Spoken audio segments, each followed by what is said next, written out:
বিভিন্ন সময়ের আপনারা ছবি দেখতে পাচ্ছেন, বিভিন্ন সাল 2014, 15, 16, 2017, 2018, 2019, প্রধানমন্ত্রী নরেন্দ্র মোদীর ছবি 2020, 2021, 22, 23, 24, লালকেল্লার ছবি আপনারা দেখতে পাচ্ছেন। প্রতিটা বছরের যে ছবি 2014 থেকে, যখন থেকে প্রধানমন্ত্রী নরেন্দ্র মোদী তিনি ক্ষমতায় এসেছেন, তারপর থেকে লালকেল্লায় তিনি যেভাবে স্বাধীনতা দিবস পালন করেছেন, যে যে কর্মসূচি আজকের দিনে থাকে দেশবাসীর উপলক্ষে, তিনি আর কিছুক্ষণের মধ্যেই তিনি ভাষণ দেবেন।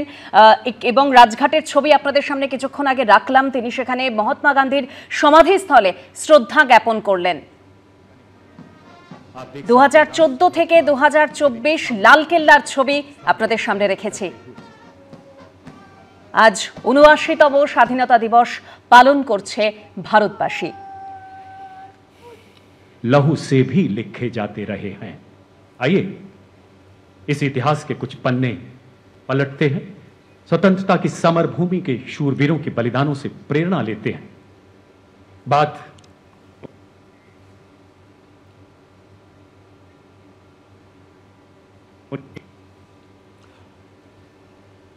এই ৭৯তম স্বাধীনতা দিবস উপলক্ষে লালকেল্লা থেকে যে আমাদের এই স্বাধীনতার উৎসব শুরু হচ্ছে, তার নেতৃত্ব দেবেন প্রধানমন্ত্রী শ্রী নরেন্দ্র মোদী। তিনি লালকেল্লাতে উপস্থিত হয়ে তাকে স্বাগত জানাবেন ভারতের প্রতিরক্ষামন্ত্রী রাজনাথ সিং, প্রতিরক্ষা রাজ্যমন্ত্রী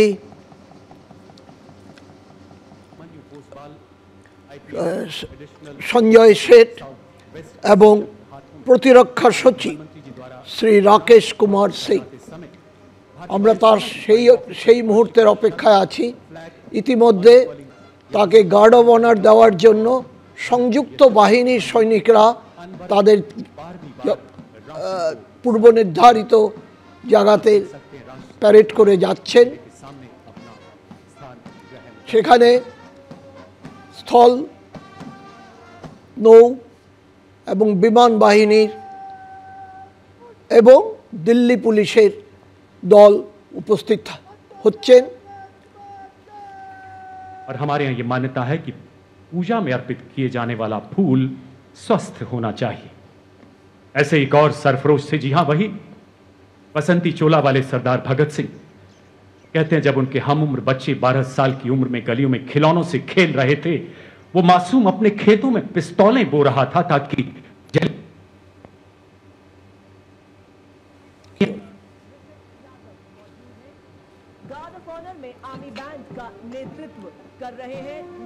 এখন দেখছেন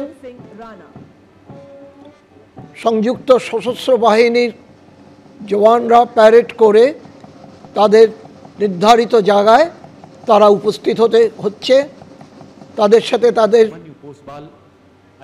কন্টিনজেন্ট কমান্ডাররাও রয়েছেন এবং এই প্যারেডে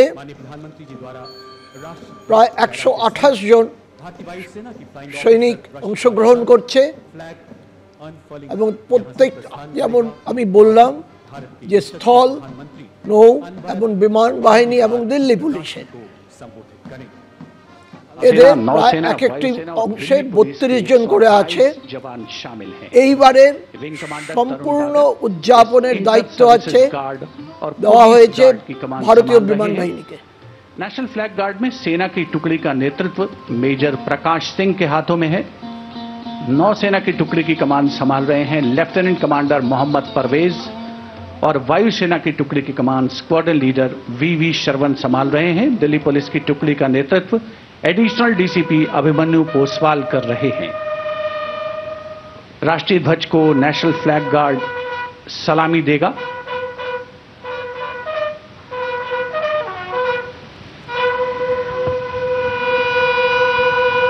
The buglers have sounded and heralding the arrival, which means that the Prime Minister's carcade is very, very close.